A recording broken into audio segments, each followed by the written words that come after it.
Hey everyone, this is Mark Wong from Empire Code, and I'm privileged to have with us Teacher Aaron. And today, Teacher Aaron has specially taken some time off to share with us a very important topic for your students, and that is Scratch with Microbit. But before we go into the demo, we'd like to invite Teacher Aaron to share a bit about his background. Hi, I'm Teacher Aaron. So I've been here for a very long time. I do curriculum work here, so Microbit is a very special program. Scratch is also very, very cool, so we're going to show that to you today. Okay, so Scratch is a software created by MIT. Basically, it's the beginner level program to teach everybody vocabulary and syntax. It is pretty essential. You see a lot of coding centers, if not all coding centers, use Scratch as a platform, as the main platform to learn coding. And then you can move on to more difficult stuff like Python and Unity, but essentially Scratch is the opening basic program to start with.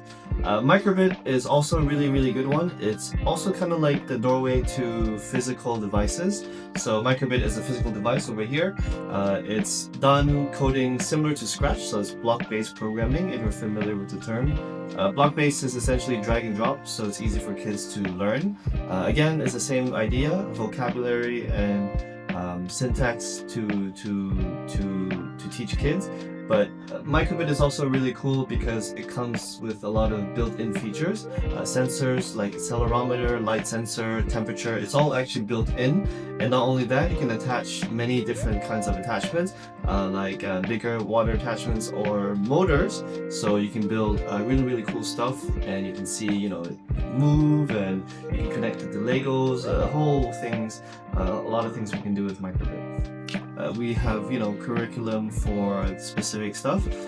Even better, like a lot of times teacher has to cater to different kinds of world events, or let's say the hot topic right now is AI or sustainability, stuff like that. We can cater to it, and we already prepared a lot of different kinds of curriculum just for these kind of events.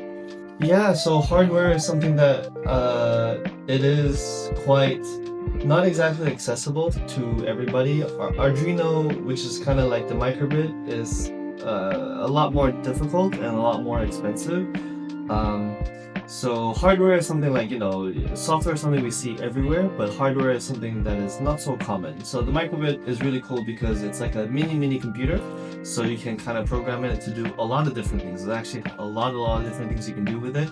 And like I said, attach it with different kinds of Lego or, sticks and straws even. You can attach it to motors, various things. But most importantly, you can learn how to code a hardware device.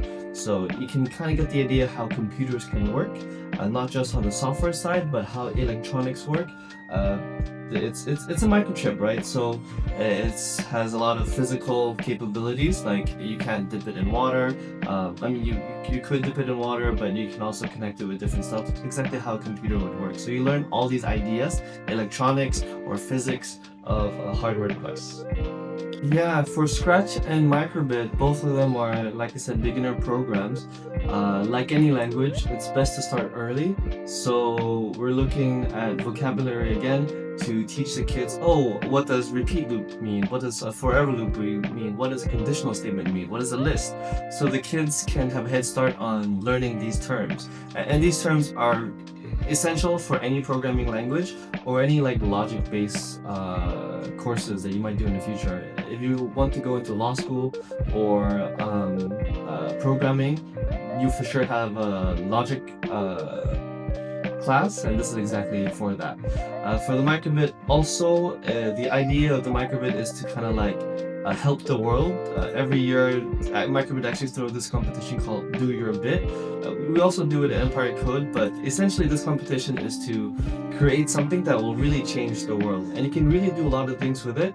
A couple examples that we've done in the past, so the Microbit can be attached to a water sensor. If only there was a way to check how wet my soil is, right? So maybe I have a plant that has soil in it, and then I need to water my plant, and I'm not sure how to calculate how wet the soil is, because if you overwater the plant, it will die. If you underwater the plant, of course it will also die. So the Microbit chip attachment can help me measure that. Or maybe there's a lot of functions such as the shake function. If it detects shaking, what can it do? So we have earthquakes, not in Singapore, but other countries. Maybe if it shakes, it will tell the user, it'll make a sound or maybe beep or something to tell people, oh no, there's an alarm, there's alarm for earthquake, please get under the table. So this simple ideas really go a long way. Creativity is huge, so you have to think, what can I do with this microbit? And that's essentially what we teach over here. We show students how to do the coding, but most importantly, we also want them to take away and apply it to real life. So how do we prevent people, injuries from earthquakes? So how do we prevent plants from dying? Or how do we do saving the water? Maybe if I overwater too much, also it's kind of wasting water. Maybe I could use it for different applications essentially. So we're going to take a look at Scratch first, and then we'll take a look at Microbit and see how it comes together. So this is Scratch. A lot of people have seen programs like Scratch, if not Scratch itself. Scratch is very simple. This is quite a lower primary level kind of project, but we can cater to difficult projects as well. Upper primary or even secondary school level. This kind of stuff is good for all ages. Essentially over here I have a simple project. So we're going to learn how to make the Scratch the cat move left and right, maybe up and down. You can imagine all sorts of functions you can do with this. You can create games, you can make animations, you can tell a story. In this case, we have a little interaction. So the idea is we're also going to learn something called a conditional statement. Essentially, it's an if statement.